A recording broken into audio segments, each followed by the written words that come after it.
Today, the UK arm of Chase is cutting off crypto transactions. Celsius creditors approve a plan to help the crypto lender exit bankruptcy. And Andy Bromberg, the CEO of the new crypto wallet Beam, discusses the latest in crypto prices and payments.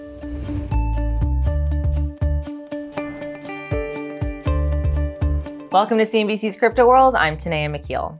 Digital currencies inching lower this morning. By noon Eastern, Bitcoin fell to $26,100, and Ether was mostly flat at $1582. Meanwhile, Chainlink dropped to $733 a pop. Okay, let's talk about the top stories. Chase's UK branch will stop letting customers buy crypto.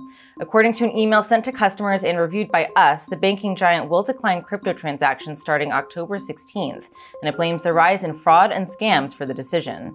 The spokesperson from Chase UK told us, quote, "We're committed to helping keep our customers' money safe and secure. We've seen an increase in the number of crypto scams targeting UK customers, so we've taken the decision to prevent the purchase of crypto assets on a Chase debit card or by transferring money to a crypto site from a Chase account." And over in Spain, Coinbase scored a license from the country's central bank to operate in its borders. Coinbase said Monday that Spanish customers will now have access to custody, buying and selling of crypto in legal tender, and trading of crypto assets. The move seems to align with Coinbase's international expansion plans, which it announced earlier this month. After facing regulatory challenges here in the US, the crypto exchange said it's looking to grow in regions that are enacting clear rules like the EU, UK, Canada, Brazil, and more. Finally, creditors for bankrupt crypto lender Celsius have voted to approve its restructuring plan. The results of the vote were submitted in federal court on Monday, showing roughly 95% of creditors approved the plan. Back in August, Celsius laid out a deal to repay at least 67% of customers' holdings by selling Bitcoin and ETH assets, along with issuing shares in a new company owned by Celsius creditors. Now, the restructuring plan awaits final approval by the bankruptcy court, which is scheduled for October 2nd. Back to markets for our main story. Andy Bromberg, the CEO of the crypto wallet Beam, which went live in July, sat down with Crypto World's Talia Kaplan to discuss what's driving crypto prices right now. He also explains how the new crypto wallet works and what makes it different from others out there. You have been involved in the crypto space for more than a decade now, and you have seen it evolve through the years. So I'm curious to get your take on crypto markets, specifically Bitcoin, which has been trading in a tight range for months. It has not been able to surpass the $32,000 level so far this year.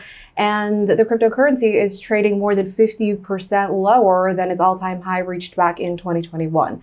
How do you explain that, and what do you think is driving crypto prices right now? Yeah, I'm glad you talked about it in a range, because I do think that's the best way to think about Bitcoin's price. It tends to trade in a range when there aren't new market participants coming in or leaving. And it's the same set of market participants sitting in there and participating. And what we've found is that right now, for the past 6 months, 12 months, there has not been a lot of new retail participants or new institutional participants. Now, it's interesting because it doesn't feel like the depths of a bear market, because there are people building amazing products. It's a time for people to get together and create new things, but there aren't new participants coming in that we're really seeing. And as a result of that, people are sitting there with the Bitcoin that they own, and it's not trading out of that range. And what we tend to find is that when you see the bull runs and the price goes up, that's a result of new participants coming in, whether that's a retail wave or an institutional wave. When it goes down, it's people exiting. But right now, we're just in this time where people are building, and as a result of that, there aren't a whole lot of new people coming in or leaving. Speaking of bull runs, I just did a report on Bitcoin's next bull run, what could spark that next bull run, and industry insiders I spoke with pointed to 3 catalysts.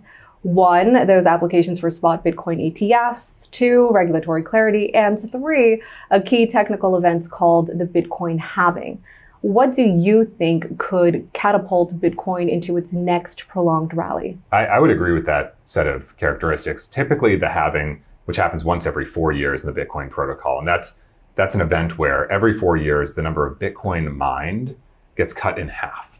And the reason that's really important is because if there's a set amount of demand in dollars for Bitcoin, but the number of new Bitcoin getting created gets cut in half, well, that means that same level of demand, but decreasing incoming supply, and that can often be a catalyst for a market movement.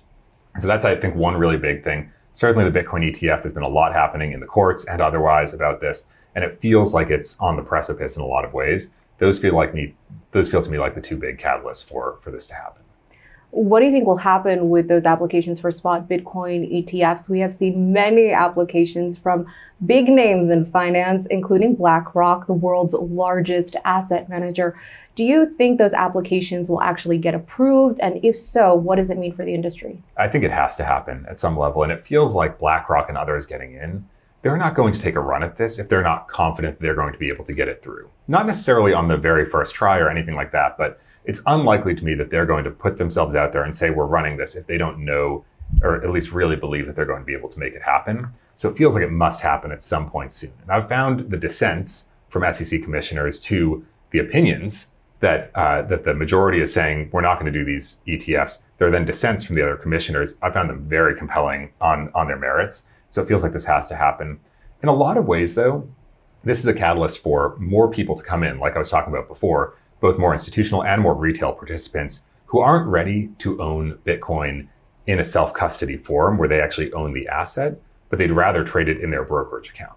And the ETF allows them to do that in a much easier way. So I think it's really good. It's promising for adoption. At the same time, to me, the ETFs don't cut at what crypto is really all about, which is about owning your own assets. It's about owning your own keys. It's about being in control of your money.